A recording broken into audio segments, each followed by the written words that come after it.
कथा प्रारंभ होत है, सुनहु वीर हनुमान। आसन आए बिराजिए, तेज पुंज बलवान। सियावर रामचंद्र जी की जय। रावण की सभा के बीच वह व्याकुल होकर पड़ी हुई बहुत प्रकार से रो रो कर कह रही है कि अरे दशग्रीव, तेरे जीते जी मेरी क्या ऐसी दशा होनी चाहिए। सुनत सभासद उठ अकुलाई, समझाई गए बाह उठाई। कह लंकेश कहस निज बाता, केहि तब नासा कानन पाता। शूर्पणखा के वचन सुनते ही सभासद अकुला उठे। उन्होंने शूर्पणखा की बाह पकड़कर उसे उठाया और समझाया। लंकापति रावण ने कहा, अपनी बात तो बता, किसने तेरे नाक कान काट ली। अवदन पति दशरथ के जाए, पुरुष सिंह बन खेलन आए। समझ परी मोहि उनके करनी, रहित निशाचर करे हैं धरनी। वो बोली, अयोध्या के राजा दशरथ के पुत्र जो पुरुषों में सिंह के समान है, वन में शिकार खेलने आए हैं। मुझे उनकी करनी ऐसी समझ पड़ी है कि वे पृथ्वी को राक्षसों से रहित कर देंगे। जिन कर भुज बल पाए दशानन, और अभय भय ही विचरत मुनि कानन। देखत बालक काल समाना, परम धीर धन भी गुण नाना। इनकी भुजाओं को बल पाकर हे दशमुख मुनि लोग वन में निर्भय होकर विचरने लगे हैं। वे देखने में तो बालक हैं, पर हैं काल के समान। वे परम धीर, श्रेष्ठ धनुर्धर और अनेकों गुणों से युक्त हैं। अतुलित बल प्रताप दो भ्राता, खल बदरत सुर मुनि सुखदाता। शोभा धाम राम यच नामा, तिनके संग नारी एक श्यामा। दोनों भाइयों का बल और प्रताप अतुलनीय है। वे दुष्टों के वध करने में लगे हैं और वे देवता तथा मुनियों को सुख देने वाले हैं। वे शोभा के नाम है, राम ऐसा उनका नाम है। उनके साथ एक तरुणी सुंदरी स्त्री है। रूप राशि विधि नारी समारी, रति सत कोटि तासु बलिहारी। तासु अनुज काटे श्रुति नासा, सुन तब भगनि करें परिहासा। विधाता ने उस स्त्री को ऐसी रूप की राशि बनाया है कि 100 करोड़ रति कामदेव की स्त्री उस पर निशावर हैं। उन्हीं के छोटे भाई ने मेरे नाक कान काट डाले। मैं तेरी बहन हूँ यह सुनकर वे मेरी हंसी करने लगे। खरदूषण सुन लगे पुकारा, छनमहु सकल कटक युन मारा।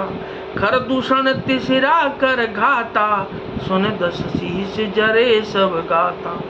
मेरी पुकार सुनकर खरदूषण सहायता करने आए, पर उन्होंने क्षण भर में सारी सेना को मार डाला। खरदूषण और त्रिशरा का वध सुनकर रावण के सारे अंग जल उठे। सूपनख समझाहि कर, बल बोलिस बहुभांति।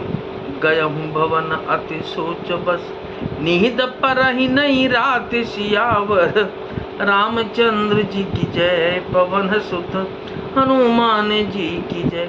उसने शूर्पणखा को समझाकर बहुत प्रकार से अपने बल का बखान किया, किंतु मन में वह अत्यंत चिंतावश होकर अपने महल में गया।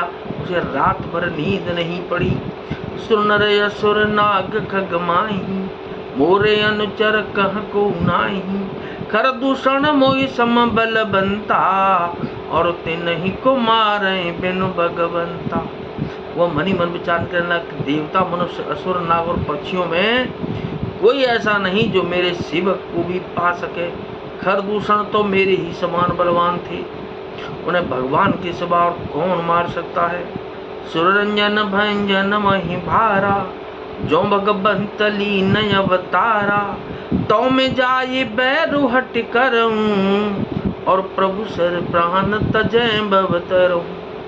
देवताओं को आनंद देने वाले और पृथ्वी का भार हरण करने वाले इस भगवान ने ही यदि अवतार लिया है, तो मैं जाकर उनसे हठपूर्वक बैर करूंगा और प्रभु के बाण के आघात से प्राण छोड़कर भवसागर से तर जाऊंगा। होय है भजन उन तामस देहा, मन क्रम वचन मंत्र दृढ़ एहा। जो नर रूप भूप सुत को, हरिओम नारी जी तिरन दो। इस तामस शरीर से भजन तो होगा नहीं, ऐते मन वचन और कर्म से यही दृढ़ निश्चय है। और यदि वे मनुष्य रूप कोई राजकुमार होंगे तो उन दोनों को रण में जीत कर उनकी स्त्री को हर लूंगा। चला अकेले जान चढ़ते हवा, बस मारीच सिंधु जट जहवा। इहा राम जस जुगत बनाई, सुनो उमा सो कथा सुहाई।